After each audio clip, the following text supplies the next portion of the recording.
Kaiju kali ini sih menurut aku agak aneh ya. Dan cerita hari ini cukup unik ya. Jadi bukan tentang kaiju yang emang menyerang, tapi tentang kisah percintaan kaiju yang berbentuk tikus tanah. Gimana ya untuk episode ini? Simak videonya sampai selesai. Hai semuanya, kembali lagi di channel aku di Mei Kudes. Ogenki desu ka? Anahata? Hai semuanya, hari ini aku bakal ngebahas tentang Ultraman Omega episode 6 yang berjudul tentang The Kaiju Search ya, atau kayak kaiju yang mencari sesuatu gitu ya.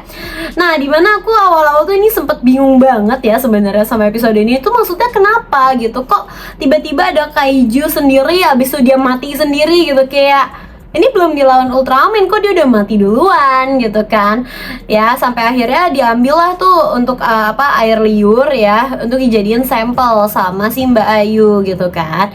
Udah nih dibawa sama Mbak Ayu gitu, nah sama partnernya juga kan. Nah tapi pas mereka jalan, mereka ini malah diikutin sama kaiju lainnya gitu ya. Kaiju lainnya yang berbentuknya tuh bener-bener kayak tikus tanah banget guys ya. Jadi kayak sempet bingung gitu ya, ini kenapa sih, ini kaiju itu pada kenapa, apalagi tikus tanahnya itu dia dia tuh kayak joget-joget gitu, kayak deng deng deng tek tek tek tek teh, goyang gel gitu ya ampun, lucu banget ya. Sampai akhirnya Sorato sama si Kosei pun datang ya, mereka bertemu lagi gitu ya, si Sorato dan Kosei, dan mereka pun akhirnya kayak membantu gitu ya, Mbak Ayu ini gitu ya. Dan sini Kosei pun bilang kalau misalkan mereka itu nggak kuat sama cahaya gitu ya, tapi apa ya yang menyebabkan mereka itu keluar gitu ya dari dalam tanah, karena mereka itu nggak bisa sebenarnya kena cahaya matahari ya guys ya.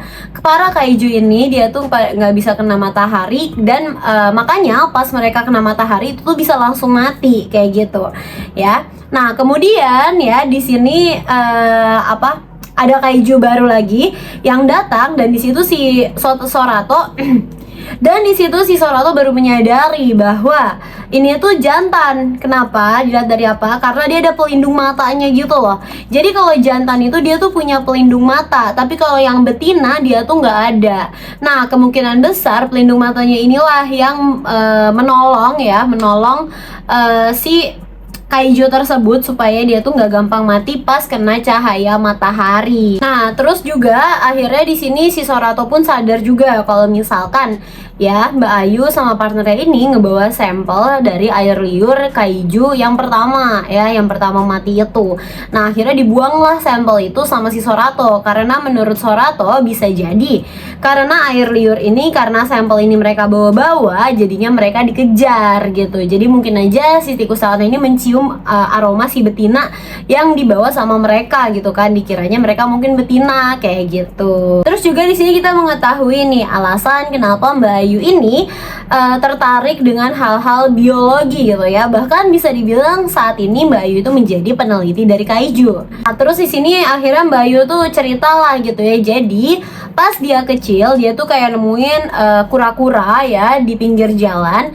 Nah itu bisa jadi itu karena dibuang nih sama orang. Jadi mungkin aja ada orang yang kayak ngerawat kura-kura tersebut, dan akhirnya pas dia udah besar si kura-kura ini malah dibuang. Jadi kayak dia tuh seneng gitu ya pas kayak ngebantuin si kura-kura ini untuk selamat gitu ya, dan merawat si kura-kura ini lagi gitu ya. Nah Mbak Ayu ini dia itu tuh spesialisnya bidangnya gitu ya, itu tuh di bagian yang kayak hewan hampir punah sebenarnya guys ya. Jadi bukan spesifik ke bahas kaiju. Nah kenapa Mbak Ayu ini bisa jadi ya gabung ke yang neliti kaiju, karena dia ini tuh kayak sempet ada mentornya ya yang kayak ikut rapat, dan kasarnya minta untuk si Mbak Ayu ini gabunglah ke timnya dia untuk ngebahas tentang si kaiju ini kayak gitu ya.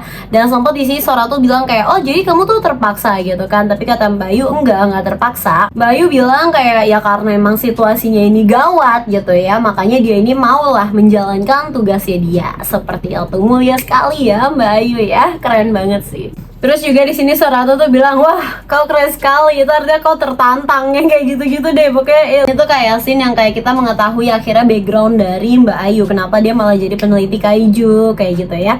Di episode ini sih aku nemuin untuk jalan ceritanya tuh kayak tentang Mbak Ayu ya, backgroundnya Mbak Ayu, tentang kaiju yang hari ini sebenarnya nggak yang terlalu wah banget sih menurut aku, tapi emang ternyata ada pesan tersiratnya gitu loh dari kaijunya. Kita beralih lagi ke kaiju yang si bentuk tikus tanah tadi ya. Nah di sini tuh dia suka joget-joget gitu guys, dan di sini Mbak Ayu tuh kayak tersadar sesuatu loh, kok dia kayak nggak asing gitu ya sama jogetan-jogetan yang di jogetnya sama si tikus tanah ini gitu ya. Akhirnya dia tuh memikirkan kayak ada apa gitu ya. Ternyata pas dipikir-pikir ya, jogetan-jogetan dari si tikus tanah ini ya, si monster kaiju tikus tanah ini tuh sama banget kayak hewan yang hampir punah, yang dia juga bentuknya tuh kayak tikus tanah. Jadi setiap musim kawin ya, jadi ada musim-musimnya gitu. Setiap mereka musim kawin, si jantan ini bakalan kayak nari-nari gitu guys ya. Tek, tek, tek, terus goyang-goyang gitu. Lucu banget sih jujur ya. Nah itu tuh sama kayak hewan yang hampir terancam punah, dan ini sesuai banget ya sama jurusannya Mbak Ayu gitu ya, sama spesialisnya Mbak Ayu sebenarnya. Ya akhirnya di sini dia ngasih tahu lah gitu ya. Kebetulan di sini tuh udah ada Ultraman juga yang melawan si kaiju tersebut, karena kan takutnya membahayakan ya. Walaupun si kaiju ini kayak nggak ngapa-ngapain sih, kayak bingung aja gitu jadinya kan, kayak ini mau dilawan apa gimana, tapi ada kaiju gitu kan.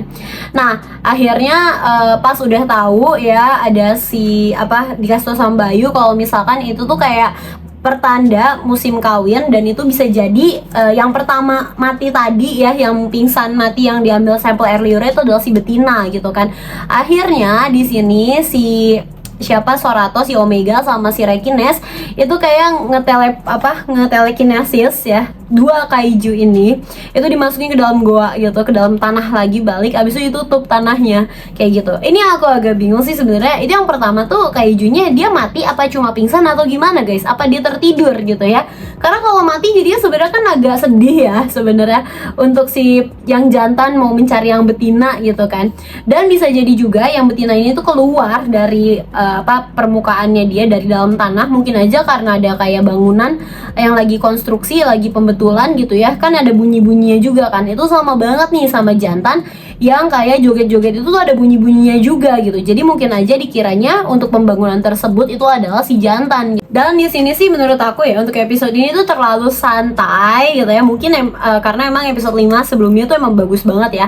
Kayak sedihnya tuh dapat banget, feel-nya dapat banget. Di episode 6 pun juga sebenarnya kayak gitu ya. Berarti kan kita bisa tahu bahwa si kaiju ini tuh dia emang lagi musim kawin gitu loh guys ya. Jadi emang dia tuh pengen mencari cinta sejatinya gitu ya. Cuman memang ternyata cinta sejatinya ini tidak bisa ditemukan, karena kan dia kemungkinan besar mati ataupun seenggaknya pingsan lah ya gitu. Akhirnya dibantuin lah sama si Sorato gitu ya, sama Omega, untuk mereka tuh dipersatukan kembali gitu ya. Jadi dimasukin lagi ke dalam tanah mereka berdua kayak gitu. Soalnya kan kalau misalnya mereka di luar, pertama bakal ngeganggu orang-orang juga ya, pasti pada takut dong, karena kaiju kan lagi happening banget gitu kan. Dan ternyata di sini juga kita tahu kalau misalkan nggak semua kaiju itu bahaya. Di episode 5 ada si Mako gitu ya.